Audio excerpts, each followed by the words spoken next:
Bueno, pero ¿cuál es el impacto real sobre la economía y sobre todo sobre los ciudadanos de estos decretos de urgencia que ha emitido ya el presidente de la República, el gobierno del presidente Martín Vizcarra? Muchos de ellos ya han salido hoy en el diario oficial El Peruano. Para hablar de eso estamos con Flavio Aucejo Castillo. Él es especialista en políticas públicas de la Escuela de Gobierno de la Universidad Católica, de la PUC, a quien le agradezco por acompañarnos esta tarde, Flavio. Y me gustaría empezar con un tema siempre polémico, un tema efectista y hasta populista desde mi punto de vista, como es la remuneración mínima vital. Cada presidente que se va quiere subir la remuneración mínima vital para subir un poquito también su popularidad. Pasó con Kuczynski, pasó con Humala y por lo que veo, porque ya esto lo ha anunciado la propia ministra de Trabajo, en el verano se viene sí o sí un incremento si es que no se llega a un acuerdo en el Consejo Nacional del Trabajo. Sí, gracias por la invitación, Omar. Bueno, efectivamente, como tú bien has señalado, es una medida que hasta podríamos calificar de populista porque ciertamente el incremento de la remuneración afecta solamente a la población de la PEA que es formal.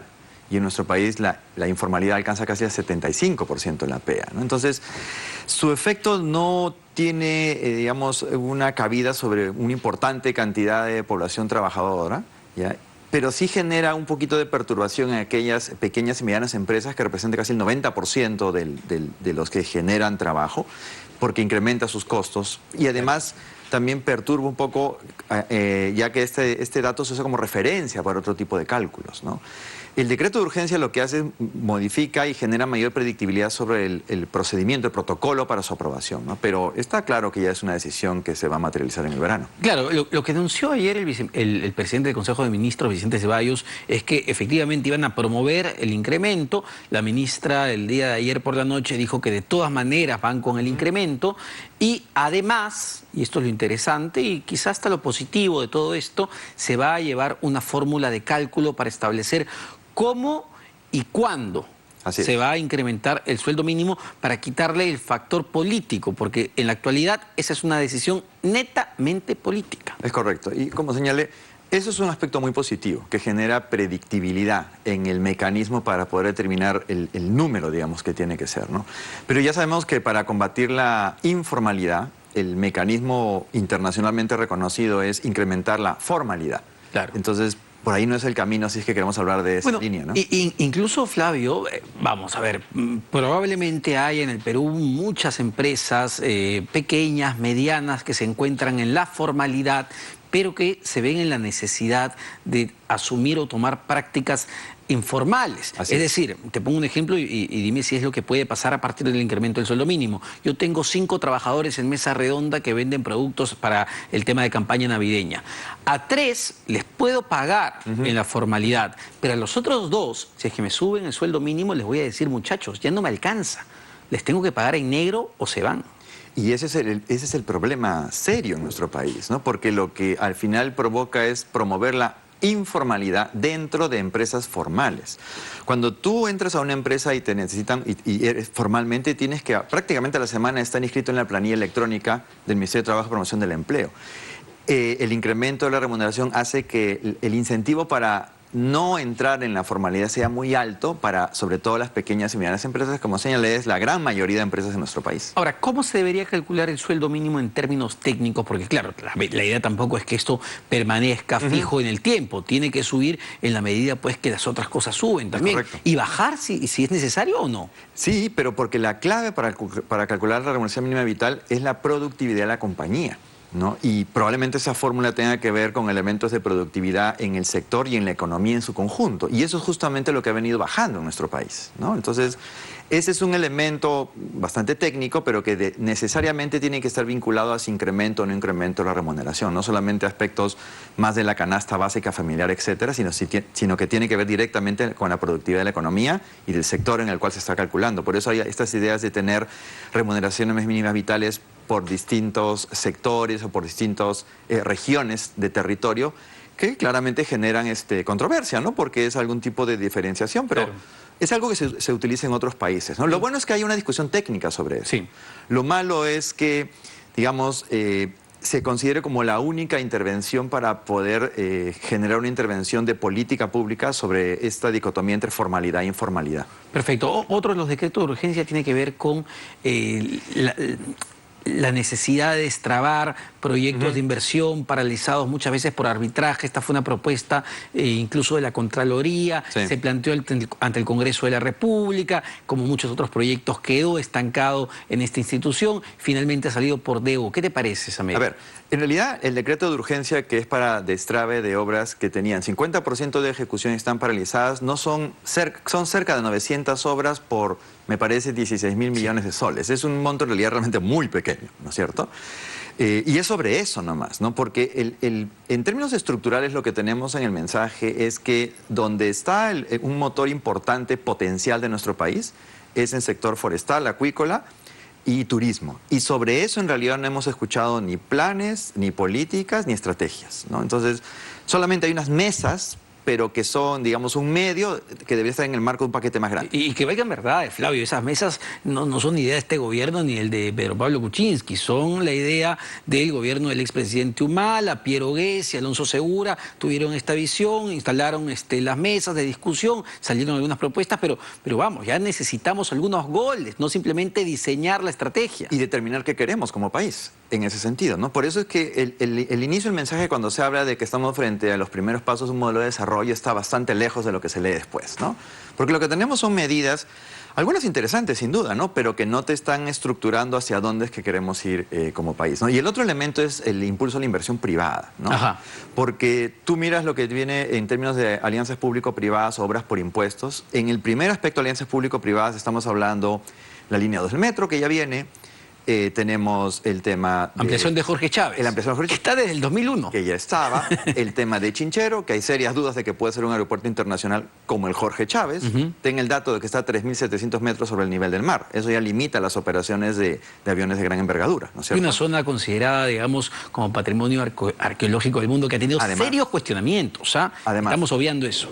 Y entonces, y el otro tema son líneas de transmisión eléctrica que ya estaban, ¿no? Y el ferrocarril Huancayo-Huancavelica, que es un largo proyecto que tiene más de 20 años en la cartera para inversiones, ¿no? Entonces, claramente en esta última etapa no se percibe una intención de impulsar de manera intensa este tema de asociaciones pública-privadas o obras por impuestos. No ves, o digamos, no hemos escuchado el día de ayer una visión en materia económica, me refiero, de qué es lo que quiere este gobierno en los siguientes meses, pero también valgan verdades, ¿no? Le queda poco tiempo, claro, ellos han presentado su plan de infraestructura, han presentado su plan de competitividad con 80 y tantas medidas, es muy interesante esto. Mi preocupación es que todos esos bonitos anuncios y todas estas lindas estrategias, exacto, se queden en el papel. ¿Cuándo empezamos a meter goles? Sí. Yo creo que mi impresión es que en realidad en esta última etapa una idea interesante hubiera sido priorizar 5 o 6 cosas, ¿no es cierto? Y poner todo el esfuerzo en esas 5 o 6 cosas.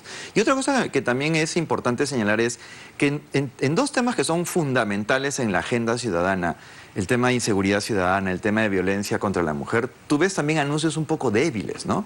En el primer caso, seguridad ciudadana, claro, es importante que tengamos patrulleros para la policía, mejores laboratorios de investigación, ampliación de los penales o mejoramiento, pero no ves en realidad una estrategia integrada, ¿no? Barrio seguro no conversa con vecindario seguro, porque es una iniciativa del ministerio, el otro de la policía. Y en el caso de violencia contra la mujer, mucho énfasis en la prevención, ¿ya? Pero poco en la atención. Hoy día se ha encontrado la víctima 137, me parece, de este año en feminicidios, y menos en la remediación. Entonces, dos temas que son estructurales en la agenda de la ciudadanía, donde encuentras acciones como medios, pero no qué queremos lograr en inseguridad ciudadana, qué queremos lograr en el tema de violencia contra la mujer, en términos de protección y recuperación, digamos. Ahora, un tema que cuando lo escuché me pareció positivo y ha pasado desapercibido es este apoyo, equipos técnicos que quieren enviar a las regiones. Sin embargo, tú me decías que sobre eso hay ciertas complicaciones. Sí. La lógica del gobierno nacional, en realidad, desde el inicio del gobierno con PPK, era transferencia a gobiernos regionales y municipios. Pero estas entidades, en realidad, no han sido fortalecidas ni construidas como organizaciones y mucho menos equipadas con personal para poder desplegar políticas públicas decaladas de lo nacional o regional. Entonces, además, asignarles responsabilidad de promover inversiones en sus territorios, siendo una buena idea, eso requiere de arreglos institucionales, se llama, ¿no es cierto? Claro. Capacidad de personal, posibilidad de contratar técnicos, etcétera, que no necesariamente todas están en condiciones de hacerlo. me viene a la mente San Martín, por ejemplo, una región que tiene buenos Importante, equipos. claro. Moquegua también lo demostró en el tema de educación, pero pensemos en regiones más pequeñas, con menos capacidades como Tumbes, ¿no es cierto? O Huancavelica, que son básicamente territorios de actividad agropecuaria. Entonces, nuestro país es muy diverso, ¿no es cierto? Y eso implica intervenciones más a la medida, más rayo láser que le llaman. Bueno, hay un factor también que es el factor político, ¿no? Lamentablemente, cada alcalde, cada gobernador regional se siente una especie de virrey, de reyesuelo en el espacio que gobierna. Y ese es un problema porque no puedes articular las políticas en conjunto. O la buena voluntad. Puede ser que haya mucha buena voluntad, pero no es suficiente. Tú necesitas capacidades estatales en nivel regional y local para que pueda funcionar. Ahora, otro tema controversial ha sido el de los medicamentos. Hoy día ya salió el decreto de urgencia, estaba leyendo algunos alcances, obligan a todas las farmacias, boticas a contar desde, entiendo, los próximos 30 días con una lista de 40 medicamentos genéricos de bajo precio, los más masivos, y si no los tienen, dice el decreto, la multa será de 8.400 soles. Que vamos, para una botica meterle 8.400 sí pesa, pues, ¿no? Sí, claro que sí, sobre todo si son boticas que no están conectadas a las grandes cadenas. Exacto. ¿Cierto? Yo creo que es una medida muy importante, en el sentido que es uno de esos elementos del mensaje que está destinado directamente a mejorar servicios directos al ciudadano, ¿no? Porque hay una diferencia sustantiva entre un medicamento de laboratorio y un medicamento genérico. Entiendo que la lista es como de 40 medicamentos que sí o sí tienen que estar en stock en las farmacias. Lo interesante sería que esta lista se pueda ampliar porque el menú es bastante más grande, ¿no? Pero también, como comentábamos hace un momento, no tendría que depender solamente del sector privado. O sea, ahí el Ministerio de Salud o de Salud podrían jugar un rol importante para también ofrecer este tipo de medicamentos genéricos al público en general, digamos, ¿no? Claro, porque el principal problema muchas veces para la gente cuando va al Seguro Social, cuando va a un hospital del Ministerio de Salud, a una posta, Flavio, a atenderse un problema estomacal o algo, y te da la receta el médico que te atiende, no encuentras ningún medicamento en la farmacia, el aposto del hospital, y por eso es que en los alrededores proliferan pues estas cadenas o boticas, porque ellos te venden lo que el médico de la posta o del hospital te ha recetado. Claro. Entonces, vamos, la mejor forma quizá de reducir los precios es que el Estado asuma su rol digamos, su rol social y venda medicamentos más baratos. Así es, y es un problema estructural, ¿eh? Lo mismo ocurre en los hospitales de la sanidad militar y policial. No encuentran las medicinas en el hospital de policía, ¿no? Claro. Entonces, yo creo que ahí sí se necesita una intervención que va más allá del decreto de urgencia para poder tener efectivamente esta disponibilidad para, en términos de medicamentos, que finalmente es lo esencial, ¿no? Porque el médico te puede dar la prescripción, pero si no hay el medicamento, ¿cómo vas a recuperar tu salud? Claro que sí, un gusto conversar contigo, Flavio. Gracias, Flavio Marc. Osejo Castillo, especialista en políticas públicas de la Escuela de Gobierno de la Universidad Católica. Nos vamos a una pausa, no se vayan en Economía para Todos porque venimos con mucho más.